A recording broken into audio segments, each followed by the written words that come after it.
ॐ साईश्वराय विद्महे सत्यदेवाय धीमहि तन्नः सर्वः प्रचोदयात्। ॐ साईश्वराय विद्महे सत्यदेवाय धीमहि तन्नः सर्वः प्रचोदयात्। ॐ साईश्वराय विद्महे सत्यदेवाय धीमहि तन्नः सर्वः प्रचोदयात्। ॐ शान्ति शान्ति शान्तिः. സായിരാം. ധന്യ വിനോദ് മുതിരേരി വയനാട് എന്നുള്ള കുട്ടിയാണ്. ആദ്യമായിട്ടാണ് ഒരു സായി ഗ്രൂപ്പിൽ എന്തെങ്കിലും ചെയ്യാനായിട്ട് വന്നിരിക്കുന്നത്. അതിനെപ്പറ്റി തന്നെ പറയും. തന്നെ തുടങ്ങിക്കോളൂ. ധൈര്യം.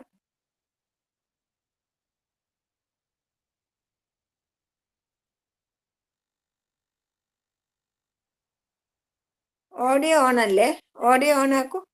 ഓം ശ്രീ സായിരാം. ഞാൻ ധന്യ വിനോദ്, വയനാട് മാനന്തവാടി മുതിരേരി ശിവക്ഷേത്രത്തിന് സമീപം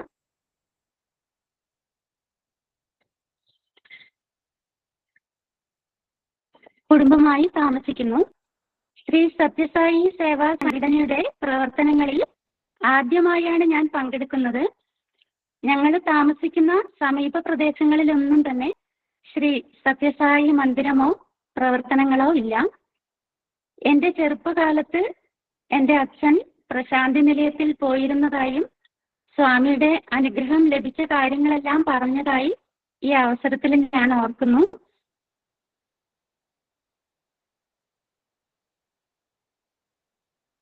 എന്റെ സ്വന്തം വീടായ പനമരത്ത് ശ്രീ സത്യസായി മന്ദിരവും സേവാ പ്രവർത്തനങ്ങളുമെല്ലാം നടക്കുന്നതായി പറഞ്ഞു കേട്ടിട്ടുണ്ട്.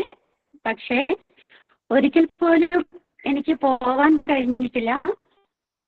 സ്വാമിയെ കുറിച്ച് കൂടുതൽ അറിയണമെന്നും പുസ്തകങ്ങൾ വായിക്കണമെന്നുമുള്ള എൻ്റെ ആഗ്രഹം ഈ കഴിഞ്ഞ 2023 ജൂൺ മാസം എൻ്റെ സ്നേഹനിധിയായ ശ്രീമതി വത്സലാമ്മയെ കാണാനും പരിചയപ്പെട്ട പുസ്തകങ്ങൾ ഞാൻ വായിക്കുന്നുണ്ട്. ശ്രീ സത്യസായി രാമരക്ഷാ സ്തോത്രം ആഴ്ചയിൽ ഒരു തവണ ഞാൻ ജപിക്കാറുണ്ട്. എല്ലാം ഭഗവാന്റെ അനുഗ്രഹമെന്ന് കരുതുന്നു. ഭഗവാന്റെ പാദങ്ങളിൽ നമസ്കരിച്ചുകൊണ്ട് ശ്രീ സത്യസായി വാണി വായനയിലേക്ക് കടക്കട്ടെ. വിശിഷ്ടമായ ധർമ്മം. യാതൊരുവനാണോ ധർമ്മവും കരുണയും സത്യവും ഇല്ലാത്തവനായിരിക്കുന്നത്, യാതൊരുവനിലാണോ സദ്ഗുണങ്ങൾ ഇല്ലാതെ ദുർഗുണങ്ങൾ നിറഞ്ഞിരിക്കുന്നത്, അയാൾക്ക് ഇവിടെയോ പരലോകത്തിലോ സന്തോഷം കണ്ടെത്തുവാനാവുകയില്ല. ദിവ്യപ്രേമ സ്വരൂപരെ, ധർമ്മം എന്ന പദം ഉദ്ഭവിച്ചിരിക്കുന്നത് ധർ എന്ന മൂലപദത്തിൽ നിന്നുമാണ്. ധരണി എന്നാൽ യാതൊന്നാണോ ധർമ്മത്തിലൂടെ ഈ പ്രപഞ്ചത്തെ ഏകോപിപ്പിച്ച് ബന്ധിച്ചിരിക്കുന്നത് അതാണ്. ധർമ്മോ വിശ്വസ്യ ജഗത പ്രതിഷ്ഠ. ധർമ്മമാണ് ഈ വിശ്വത്തെ ഉയർത്തിപ്പിടിച്ചിരിക്കുന്നത്. ധർമ്മേ സർവം പ്രതിഷ്ഠിതം. ധർമ്മത്തിലാണ് സർവവും നിലനിൽക്കുന്നത് അഥവാ പ്രതിഷ്ഠിച്ചിരിക്കുന്നത്. ധർമ്മത്തിന്റെ സാന്നിധ്യം കാഴ്ചശക്തിയിലൂടെയോ അനുമാനസിദ്ധമായ നിഗമനത്തിലൂടെയോ സ്ഥാപിക്കുവാൻ സാധിക്കുകയില്ല. അത് ന്യായവാദത്തെ അനുഭവജ്ഞാനാതീതമാക്കുന്നു. അതിന്റെ നിലനിൽപ്പ് വേദങ്ങളിൽ നിന്നും ആർജിക്കേണ്ടതാണ്. എന്താണ് വേദം? വേദ്യാനേന ഇതി വേദ. ഒരു വിഷയത്തെ അല്ലെങ്കിൽ വസ്തുതയെക്കുറിച്ച് പൂർണ്ണമായ അറിവ് നൽകുന്നതേതോ അതാണ് വേദം. ഉദാഹരണത്തിന് ധനുർവേദം അസ്ത്രശാസ്ത്രത്തെ പൂർണ്ണമായി വ്യാഖ്യാനിക്കുന്നു. നാട്യവേദം നൃത്തത്തെക്കുറിച്ചുള്ള വ്യാഖ്യാനമാണ്. സാമവേദം ആധ്യാത്മിക സംഗീതത്തിന്റെ ശാസ്ത്രമാണ്. ആയുർവേദം ഔഷധത്തെയും ജീവിതത്തെയും കുറിച്ചുള്ള ശാസ്ത്രമാണ്. വേദം എന്ന പദത്തിനു മുൻപ് ചേർക്കുന്ന ഉപസർഗ പദം ആ പ്രത്യേക വേദം ഏതു ശാസ്ത്രത്തെക്കുറിച്ചുള്ളതാണെന്ന് അറിവ് നൽകുന്നു. ദൈനംദിന ജീവിതത്തിൽ അനുഷ്ഠിക്കേണ്ടതായ കർമ്മങ്ങൾ. ധർമ്മവും മോക്ഷവും അനുഭവജ്ഞാനാതീതമാണ്. അവ ബുദ്ധിക്കോ ഇന്ദ്രിയങ്ങൾക്കോ അതീതമാണ്. ഇന്ദ്രിയങ്ങൾക്ക് അതീതമായ ധർമ്മത്തെയും മോക്ഷത്തെയും കുറിച്ച് വേദങ്ങൾ എങ്ങനെയാണ് അറിവ് നൽകുന്നത്? ധർമ്മത്തിലേക്കും മോക്ഷത്തിലേക്കും നയിക്കുന്ന ആധ്യാത്മിക സാധനകൾ ആകുന്ന യാഗങ്ങളും യജ്ഞങ്ങളും ഏതൊക്കെയാണെന്ന് കാണിച്ചു തരുവാൻ മാത്രമേ അവയ്ക്ക് കഴിയുകയുള്ളൂ.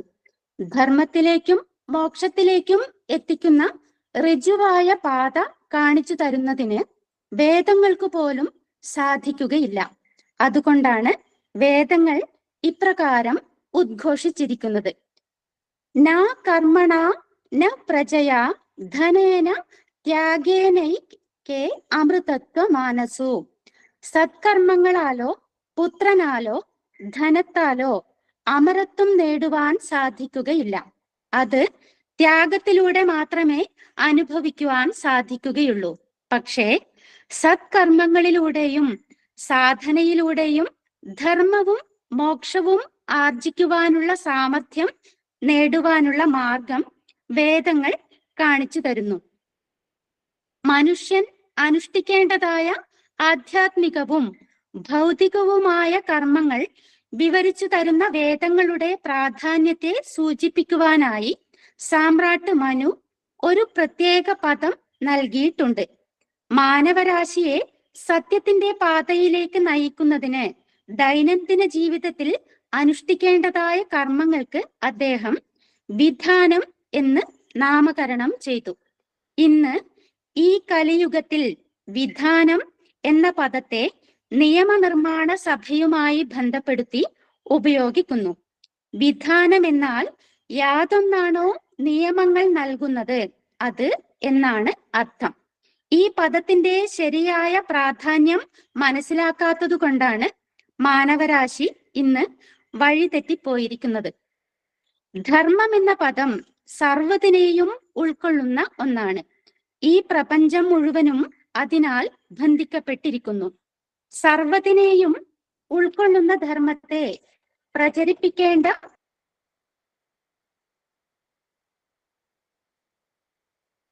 ആവശ്യം എന്താണെന്ന് ചോദിച്ചേക്കാം.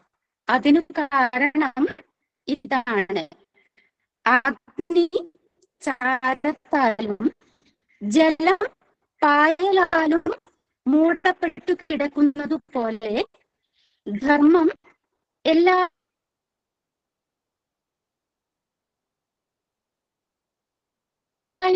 ഉണ്ടെങ്കിലും അത് അജ്ഞതയാലും അഹങ്കാരത്താലും മൂടപ്പെട്ടിരിക്കുന്നു.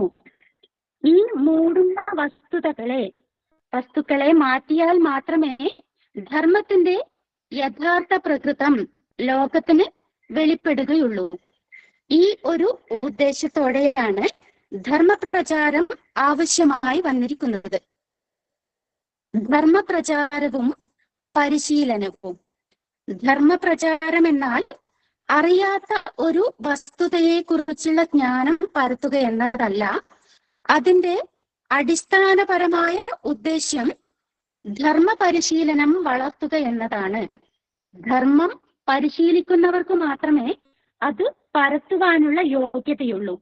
പരിശീലിക്കാത്തവർ ധർമ്മത്തെയും സത്യത്തെയും പരത്തിയാൽ അവ നിഷ്പ്രഭമാവുകയും ദൃഷ്ടിഗോചരമാകാതെ ഇരിക്കുകയും ചെയ്യുമെന്നതാണ് അതിനു കാരണം. ദൈനംദിന ജീവിതത്തിൽ അവ പരിശീലിച്ചാൽ മാത്രമേ അവയുടെ യഥാർത്ഥ പ്രകൃതവും മൂല്യവും മനസ്സിലാക്കുവാൻ സാധിക്കുകയുള്ളൂ. ഒരു മനുഷ്യനെ അളക്കുന്നത് അയാളുടെ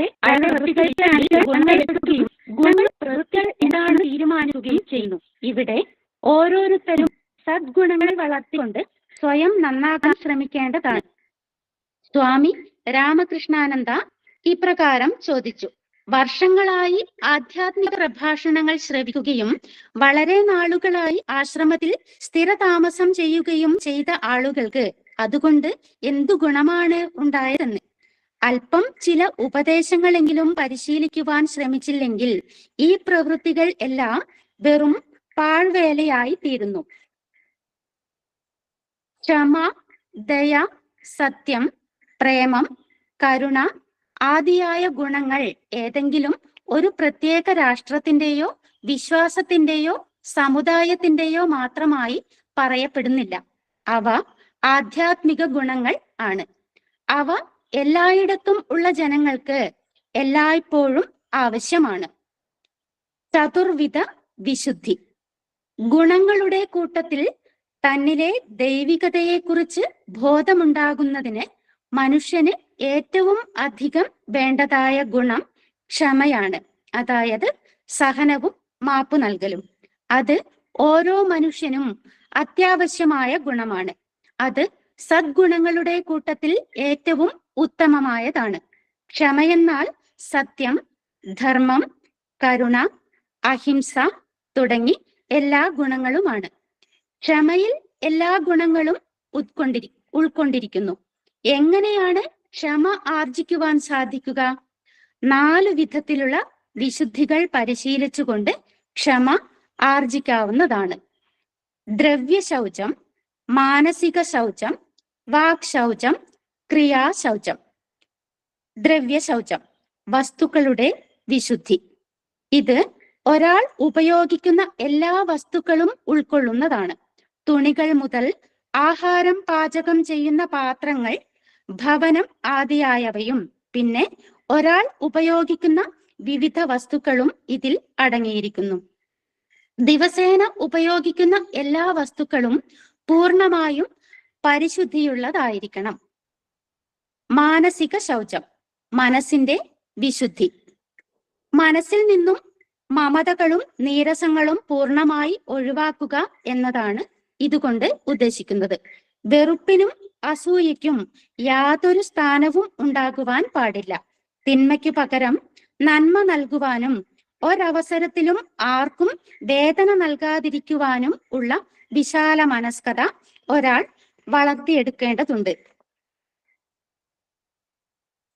ഇത് ഒരു നിർമ്മല ഹൃദയത്തിന്റെ ലക്ഷണമാണ്. ഇന്ന് ആളുകളിൽ അസൂയയും വെറുപ്പും നിറഞ്ഞിരിക്കുന്നു. അവർക്ക് മറ്റുള്ളവരുടെ സന്തോഷമോ ഉയർച്ചയോ സഹിക്കുവാൻ കഴിയുകയില്ല. ഇത് മലിനമായ മനസ്സിന്റെ ലക്ഷണമാണ്. ദുഷ്ടമനസ്സുള്ള മനുഷ്യർ രാക്ഷസീയമായ സ്വഭാവങ്ങൾ വളർത്തിയെടുക്കുന്നു. ഒരു യഥാർത്ഥ മനുഷ്യനാകുവാൻ ഒരാൾക്ക് പവിത്രവും പരിശുദ്ധവുമായ ഒരു മനസ്സുണ്ടായിരിക്കണം. ഒരേ ഈശ്വരനാണ് എല്ലാവരിലും കുടികൊള്ളുന്നതെന്ന് അയാൾക്ക് ബോധ്യമുണ്ടായിരിക്കണം. തന്നിൽ കുടികൊള്ളുന്ന പരിശുദ്ധാത്മാവും തന്നെ ചലിപ്പിക്കുന്ന ശക്തിയും തന്നെയാണ് ഓരോ മനുഷ്യനിലും കുടികൊള്ളുന്നതെന്ന ബോധം ഒരാൾക്ക് ഉണ്ടായിരിക്കണം. ഈ ഐക്യത്തെക്കുറിച്ച് ബോധമുള്ള ഒരാൾക്ക് കുരുക്കില്ലാത്ത ഋജുവായ മനസ്സുണ്ടാകും. നീചമായ സംഭാഷണം മനസ്സിനെ മലിനമാക്കുന്നു. വാക്ശൗചം, വാക്കിന്റെ പരിശുദ്ധി. ഒരാൾ സത്യം പറയണമെന്നാണ് ഇതുകൊണ്ട് അർത്ഥമാക്കുന്നത്. ഒരാളുടെ സംഭാഷണം മധുരവും പ്രസന്നവും കർക്കശമായ വാക്കുകൾ ഉപയോഗിക്കാത്തതും ആയിരിക്കണം. അമിത സംഭാഷണം ഒഴിവാക്കണം. അസത്യം, വായാടിത്തരം, അസഭ്യഭാഷ, മറ്റുള്ളവരെ വേദനിപ്പിക്കുകയും അപകീർത്തിപ്പെടുത്തുകയും ചെയ്യുന്ന നിന്ദാവാക്കുകൾ എന്നിവയെല്ലാം ത്യജിക്കുക എന്നതാണ് സംഭാഷണത്തിൽ പരിശുദ്ധി എന്നതുകൊണ്ട് ഉദ്ദേശിക്കുന്നത്. ഇന്ന് സംഭാഷണത്തിൽ പരിശുദ്ധി വളരെ കുറച്ചു മാത്രമേ കാണുന്നുള്ളൂ. ദുഷ്ചിന്തകളും ചീത്തവാക്കുകളും ഇന്നത്തെ പരിപാടിയായി മാറിയിരിക്കുന്നു. നീചമായ സംഭാഷണം മനസ്സിനെ മലിനമാക്കുകയും മനുഷ്യഗുണങ്ങൾ നഷ്ടമാക്കുകയും ചെയ്യുന്നു. ക്രിയാശൗചം, ശരീര ശൗചം. ജലം കൊണ്ട് ആചമനം അനുഷ്ഠിച്ച് ശരീരത്തെ ശുദ്ധമാക്കേണ്ടതാണ്. ആചമനത്തിൽ ഈശ്വരനാമം 3 ഉരുവിടുന്നതും കൈകൊണ്ട് 3 ജലം പാനം ചെയ്യുന്നതും ഉൾപ്പെടുന്നു. ഈ 4 വിധത്തിലുള്ള പരിശുദ്ധികൾ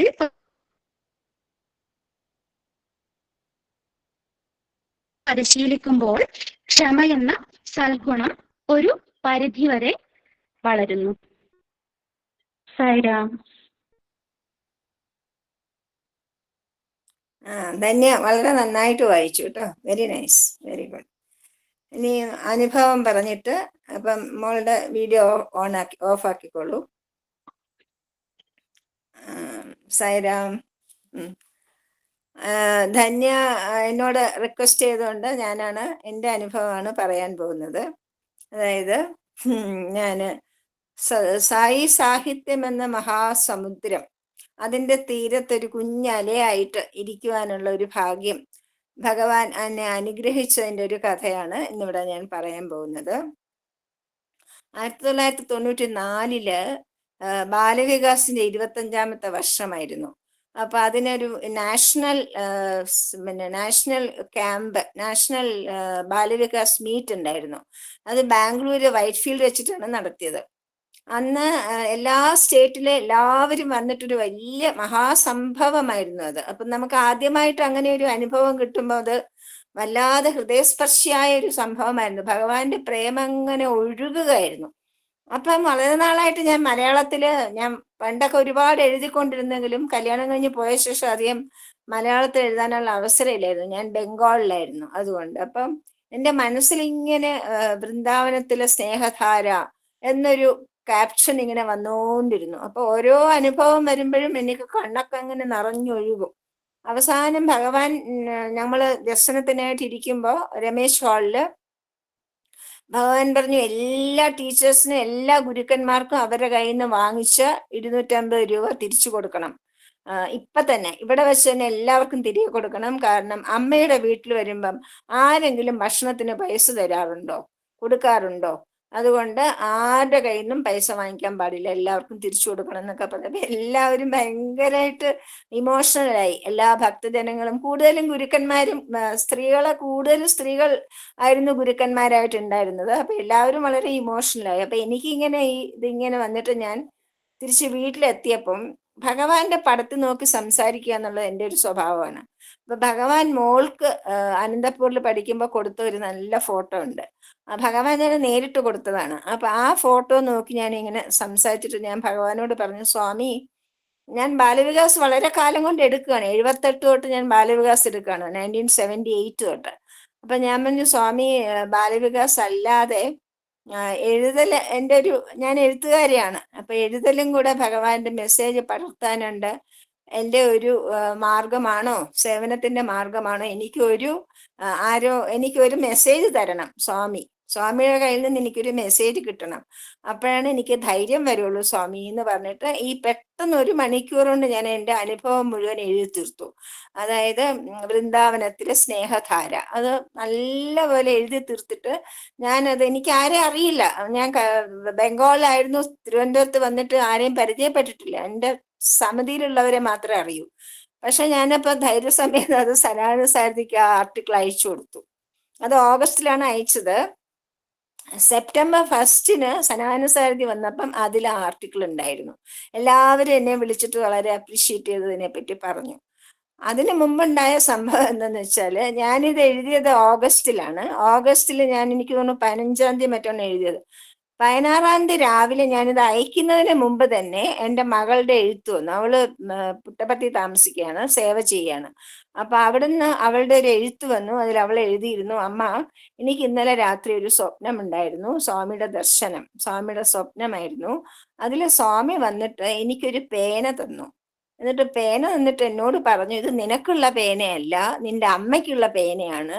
നിന്റെ അമ്മയ്ക്ക് ഞാൻ ഈ പേന തരുന്നതായിട്ട് പറയൂ എന്ന് പറഞ്ഞിട്ടൊരു സ്വപ്നം ഉണ്ടായിരുന്നു. എന്ത്, അമ്മയ്ക്ക് വല്ലതും മനസ്സിലായോ എന്ന് ചോദിച്ചു. അപ്പൊ എന്റെ കണ്ണങ്ങനെ നിറഞ്ഞൊഴുകി. കാരണം ഞാൻ എഴുതി പ്രാർത്ഥിച്ചു തീർന്നതും സ്വാമി ഉടൻ തന്നെ മകളുടെ എഴുത്ത് വഴി എനിക്ക് ആ സന്ദേശം, ഒരു പേന അയച്ചു തന്നു. ആ പേന തന്നെ എൻ്റെ ഹൃദയത്തിൽ വെച്ചുകൊണ്ട് ഞാൻ ഒരുപാട് 12 പുസ്തകങ്ങൾ ഭഗവാന്റെ ട്രാൻസ്ലേറ്റ് ചെയ്യാൻ എനിക്കുണ്ടായി. ബാലവികാസിന് വേണ്ടിയുള്ള പുസ്തകങ്ങള്, ഗ്രൂപ്പ് 2, ഗ്രൂപ്പ് 3, അതുപോലെ തന്നെ ഗ്രൂപ്പ് 3 2 പ്രാവശ്യം പുസ്തകം എഴുതി. അത് കഴിഞ്ഞിട്ട് സ്വാമിയുടെ വാണി 11th and 21st വാണി ഉൾപ്പെടെ 12-ലധികം പുസ്തകങ്ങൾ ട്രാൻസ്ലേറ്റ് ചെയ്ത് എല്ലാം നമ്മുടെ ആലുവയില് അവര് പ്രസിദ്ധീകരിക്കണ്ടേ. അപ്പൊ ആദ്യമായിട്ട് ഒരു ആർട്ടിക്കിൾ വന്നു. അത് കഴിഞ്ഞിട്ട് ഞാൻ ഒരുപാട് എഴുതുമായിരുന്നു. അപ്പം 95 സ്വാമിയുടെ 70th ബർത്ത്ഡേ, ആ സമയത്ത് നമ്മുടെ പബ്ലിക്കേഷൻ സൊസൈറ്റി 5 പുസ്തകങ്ങള് സ്വാമിക്ക് സമർപ്പിച്ചു, നമ്മളുടേതായിട്ട്. നമ്മുടെ മലയാളം പുസ്തകങ്ങൾ കുറെ നാൾ കഴിഞ്ഞിട്ടാണ് അത് എടുക്കുന്നത്. അതിൽ എൻ്റെ ഒരു പുസ്തകം ഉണ്ടായിരുന്നു. അതായത് ഒരു സുബലക്ഷ്മി എന്നൊരമ്മ പിന്നെ 108 നാമങ്ങളുടെ സ്റ്റോറീസ് ആയിട്ട് എഴുതിയിട്ടുണ്ടായിരുന്നു. അത് ഭക്തിമുക്താവലി, അതായത് പേൾസ് ഓഫ് ഡിവോഷൻ എന്ന് പറഞ്ഞിട്ട്. അപ്പൊ ആ പുസ്തകം ഞാൻ ട്രാൻസ്ലേറ്റ് ചെയ്തു, ഭക്തിമുക്താവലി ഓർ അമൃതധാര എന്ന് പറഞ്ഞുകൊണ്ട്. അതും കൂടെ ഭഗവാന്റെ കയ്യിൽ കൊടുത്തു. ഭഗവാൻ അത് കയ്യിൽ വാങ്ങിച്ചിട്ട് ഓരോ പുസ്തകമായിട്ട് മാറി മാറി നോക്കി. അത് വളരെ സന്തോഷമായിട്ട് ഭഗവാൻ അത് സ്വീകരിച്ചു. അന്ന് തൊട്ട് ഒരുപാട് പുസ്തകങ്ങൾ എഴുതാൻ ഭഗവാൻ എനിക്ക് സ്വപ്ന ദർശനത്തിലൂടെയും നേരിട്ടുമൊക്കെ എനിക്ക് എന്നെ പ്രോംപ്റ്റ് ചെയ്തുകൊണ്ടിരിക്കുകയാണ്. അപ്പൊ അങ്ങനെ ഒരു അനുഭവം ഉണ്ടായി. അന്ന് ആ പേന കൊണ്ടിട്ടാണ് ഞാൻ ഇപ്പോഴും എഴുതിക്കൊണ്ടേ ഇരിക്കുകയാണ്. ഇപ്പോഴും ഞാൻ സ്വാമിയുടെ ധാരാളം സന്ദേശങ്ങൾ ട്രാൻസ്ലേറ്റ് ചെയ്തിട്ടും പുസ്തകങ്ങളാക്കിയിട്ടും ഒക്കെ എഴുതിക്കൊണ്ടിരിക്കാനുള്ള ഒരു ഭാഗ്യം എനിക്ക് സ്വാമി തന്നു. അപ്പൊ അതിൽ നിന്ന് മനസ്സിലാക്കേണ്ടതെന്ന് വെച്ചാല് സ്വാമിയുടെ അന്തര്യാമിത്വം. സ്വാമി നമ്മളുടെ മനസ്സിലുള്ളത് കേൾക്കുമ്പം അത് മറ്റുള്ളവർ, അതിന്റെ ഏറ്റവും വലിയ ഗുണം എന്തെന്ന് വെച്ചാല്, ഞാനാണ് ഈ സ്വപ്നം കണ്ടു എന്ന് പറഞ്ഞിരുന്നെങ്കിൽ അത് അത്ര തന്നെ ആർക്കും അത്ര വിശ്വാസം വരില്ല, അല്ലേ? സ്വാമി എന്തിരിക്കുന്നു, ഞാൻ പറയാതെ തന്നെ പുട്ടപ്പുറത്തിലിരിക്കുന്ന മകളുടെ എഴുത്തിലൂടെ എനിക്ക് മെസ്സേജ് തന്നിരിക്കുകയാണ്. ദിസ് ഈസ് യുവർ വേ, ഇതും കൂടെ നിന്റെ വഴി തന്നെയാണ്, ഇത് തിരഞ്ഞെടുത്തോളൂ. I am giving you the pen, ഞാൻ നിനക്ക് പേന തരുവാണ്, എഴുതിക്കോളൂ എന്ന് പറഞ്ഞിട്ട് സ്വാമി അത് ചെയ്തു. അപ്പൊ നമ്മുടെ മനസ്സിലുള്ളത് പ്രാർത്ഥന ഭഗവാൻ തീർച്ചയായിട്ടും കേൾക്കുന്നു. പടത്തിൽ നോക്കിയാണ് ഞാൻ സംസാരിക്കുന്നത്. സ്വാമിയുടെ പടമല്ല, സ്വാമി തന്നെയാണ്. സ്വാമി മാത്രമല്ല, നമ്മളിപ്പോ കൃഷ്ണന്റെ ആണെങ്കിലും ഗുരുവായൂരപ്പന്റെ ആണെങ്കിലും മഹാദേവന്റെ ആണെങ്കിലും നമ്മൾ അത് പടമല്ല ഭഗവാൻ തന്നെയാണെന്ന് സങ്കല്പിക്കുകയാണെങ്കിൽ, ഷിർഡി ബാബയാണെങ്കിലും ആരുടെ പടമാണെങ്കിലും നമ്മളിത് ഭഗവാൻ തന്നെയാണ്, ഭഗവാനെ എന്ന് പറഞ്ഞ് നമ്മളുടെ ആ മനസ്സ് മുഴുവൻ കൊടുത്തുകൊണ്ട് പ്രാർത്ഥിക്കുകയാണെങ്കിൽ, സംസാരിക്കുകയാണെങ്കിൽ, നമുക്ക് സംസാരിക്കാം. ഭഗവാനോട് പ്രാർത്ഥിക്കുക എന്ന് വെച്ചാൽ ഭഗവാനോട് നമ്മൾ വളരെ ഹൃദയംഗമമായിട്ടൊരു ഫ്രണ്ടിന്റെ കൂടത്തോ അല്ലെങ്കിൽ നമ്മുടെ ത്വമേവ മാതാച പിതാത്വമേവ, അച്ഛനോ അമ്മയോ ആരോടും പറയാൻ വയ്യാത്ത കാര്യങ്ങളൊക്കെ ഞാൻ സ്വാമി അടുത്താണ് പറയണം. അത് ഭഗവാൻ കേൾക്കുകയും ഇതുപോലെ മെസ്സേജസ് തന്ന് അതിനൊക്കെ പരിഹാരം കണ്ടുപിടിക്കുകയും ചെയ്യാറുണ്ട്. അപ്പൊ അതുകൊണ്ട് ഇത് നമ്മൾ മനസ്സിലാക്കേണ്ടത് ഭഗവാൻ ഒരു പടമല്ല. ഭഗവാന്റെ പടം നമ്മൾ വെച്ചിട്ടുണ്ടെങ്കിൽ അത് ഭഗവാൻ തന്നെയാണ്. നമ്മൾ പറയുന്ന ഓരോ വാക്കും സ്വാമി ശ്രവിക്കുന്നുണ്ട്, കേൾക്കുന്നുണ്ട്, അതിന് ഉത്തരം തരുന്നുണ്ട്. അതാണ് ഒരനുഭവം. രണ്ടാമത്തെ അനുഭവം സ്വാമിയുടെ കാരുണ്യം. നമ്മുടെ അന്തര്യാമിയാണ് ഭഗവാൻ. നമ്മുടെ ഉള്ളിൽ നമ്മൾ പറയുന്നത് സ്വാമി കേട്ടിട്ട് പ്രതികരിക്കുന്നു എന്നുള്ളതാണ്. അപ്പൊ സ്വാമിയുടെ സർവാന്തര്യാമിത്വവും സ്വാമിയുടെ കാരുണ്യവുമാണ് എൻ്റെ ഈ അനുഭവത്തിലൂടെ വെളിവായത്. സ്വാമിയുടെ അടുത്ത് എല്ലാ കൃതജ്ഞതയും സമർപ്പിച്ചുകൊണ്ട് എൻ്റെ വാക്കുകളൊക്കെ ഭഗവാന്റെ പാദങ്ങളിൽ പുഷ്പങ്ങളായിട്ട് സമർപ്പിക്കുന്നു. ജയ് സായിരാം.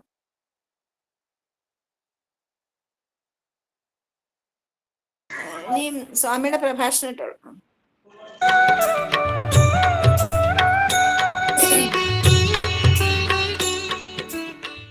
కొంతమంది అనుకుంటారు సంథింగ్ పొట్టకూటి నిమిత్తమై నేను అన్ని విధాలు కూడా పాటుపడవలసి వచ్చింది, that I have to struggle a lot for my living. పొట్టకూటి కోసమైపై నేను పనులు చేయవలసి వచ్చింది, I have to work for my living. నేను చాలా బీదవాణ్ణి, I am poor అని అనుకుంటారు. They feel so. ఇది చాలా పొరపాటు. It's a mistake. ఎవరైనా కూడాను పొట్టకూటి కోసమనే పని చేస్తుండేది. one has to struggle. లేకపోతే పని అవసరం లేదు. In fact, you don't need to work if you don't. ఒకరు కాదు, చక్రవర్తి మొదలుకొని చండాలుని వరకు కూడాను, బిచ్చగాని మొదలుకొని కోటీశ్వరుడు వరకు కూడాను అందరూ కూడా కూటిని కోసమే. Right from emperor to an untouchable, the millionaire and a pauper, one has to struggle for a living. కడుపు ఉండదు కనుకనే దీనికి ఆకలి కూడా ఉంటుండాలి. Has got the stomach, you feel hungry. ఆకలి ఉండటం చేతనే అన్నాన్ని కూడా సృష్టించాడు భగవంతుడు. You have to appease your hunger. ఈ అన్నమును సంపాదించుకునే నిమిత్తమే మనం కర్మలు ఆచరించాలి. To earn your food you have to act, to work.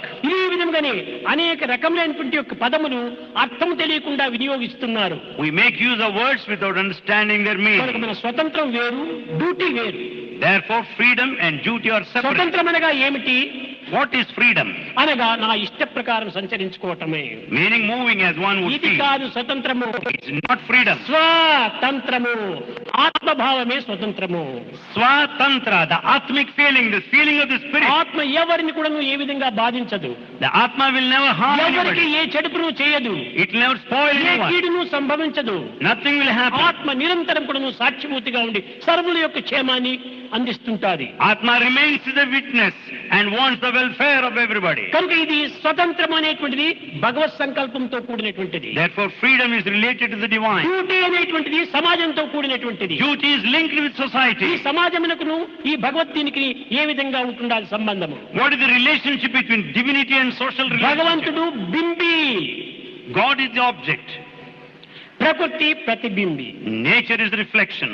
కనుకనే భగవంతుని యొక్క ప్రతిబింబమే ఈ యొక్క ప్రకృతి. Therefore, nature is the reflection of God. కనుక ఈ ప్రకృతిని కూడాను భగవత్ స్వరూపంగానే మనం భావించాలి. Therefore, we should take nature as the very ఈ reflection of ప్రకృతిలో ఏ God. విధమైనటువంటి దుర్గుణములు కూడాను మనము వినియోగించరాదు. We should not make any bad use of A this nature. దురాచారములు కూడాను ఆచరించరాదు. We should not have anything ఆ whatsoever. విధమైనటువంటి సత్యాన్ని గుర్తించడమే duty. To recognize such a truth is duty. ఆఫీసుకు పోవటము, పనులు చేయటము, జీతాలు అందుకోవటము, ఈ కారులో తిరగటము, ఇది మాత్రం డ్యూటీ కాదు. Not merely attending the office, receiving the salary and moving the car, not merely alone the నేను duty. ప్రకృతిలో ఉండినటువంటి వ్యక్తిని, పరమాత్మని యొక్క ప్రతిబింబాన్ని, I am the reflection of God. కనుక పరమాత్మని యొక్క ప్రతిబింబాన్ని తగినట్టుగా నేను నడుచుకోవాలి. Therefore, being the reflection of God, I have to conduct ఈ myself. విధమైనటువంటి భావాన్ని ఏ వ్యక్తి సత్యాన్ని గుర్తించి వర్తిస్తాడో వాడే నిజమైన మనిషి. The one who recognizes such feelings and conducts himself is a true man. Dhanya ഭജന പാടിക്കോളൂ. నందలాల నవనీత చోర నటవరలాల గోపాల నందలాల నవనీత చోర నటవరలాల గోపాల దేవకీ వసుదేవ కుమార దేవదేవ గోపాల దేవకీ వసుదేవ కుమార దేవదేవ గోపాల నందలాల నవనీత చోర నటవరలాల గోపాల మోహన మురళి గాన విలోల మోహన సాయి గోపాల మోహన మురళి గాన విలోల మోహన సాయి గోపాల మోహన సాయి గోపాల నందలాల నవనీత చోర నటవరలాల గోపాల దేవకీ వసుదేవ కుమార దేవదేవ గోపాల నందలాల నవనీత చోర నటవరలాల గోపాల మోహన మురళి గాన విలోల మోహన సాయి గోపాల మోహన మురళి గాన విలోల మోహన సాయి గోపాల మనమోహన సాయి గోపాల నందలాల నవనీత చోర నటవరలాల గోపాల నందలాల నవనీత చోర నటవరలాల గోపాల నటవరలాల ഗോപാല. വീഡിയോ ഓഫ് ആക്കോളെ. സായി ഉപമ ആത്മവിചാരം അഥവാ ആത്മനെക്കുറിച്ചുള്ള അന്വേഷണം ഇല്ലാത്തതാണ് ഇന്നത്തെ ഏറ്റവും വലിയ കുറവ്. എല്ലാ അശാന്തിയുടെയും മൂലകാരണം ഇതുതന്നെയാണ്. സേതു അല്ലെങ്കിൽ ഒരു മണൽ തിട്ട കെട്ടി നദിയുടെ ജലത്തെ നിയന്ത്രിച്ച് വെള്ളം സമുദ്രത്തിലേക്ക് ഒഴുക്കി വിടുന്നത് പോലെ ഉപനിഷത്തുക്കൾ ഇന്ദ്രിയങ്ങളുടെയും മനസ്സിനെയും ബുദ്ധിയെയും നിയന്ത്രിച്ചുകൊണ്ട് അവയെ വരുതിയിലാക്കുകയും ജീവാത്മാവിനെ പരമാത്മാവിൽ ലയിപ്പിക്കുവാനായിട്ട് സഹായിക്കുകയും ചെയ്യുന്നു. ജയ് സായിരാം.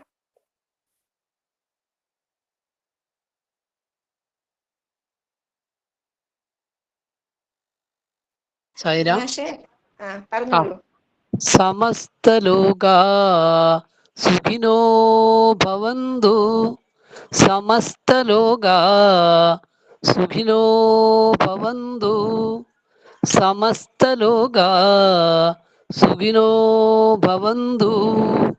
ഓം ശാന്തി ശാന്തി ശാന്തി.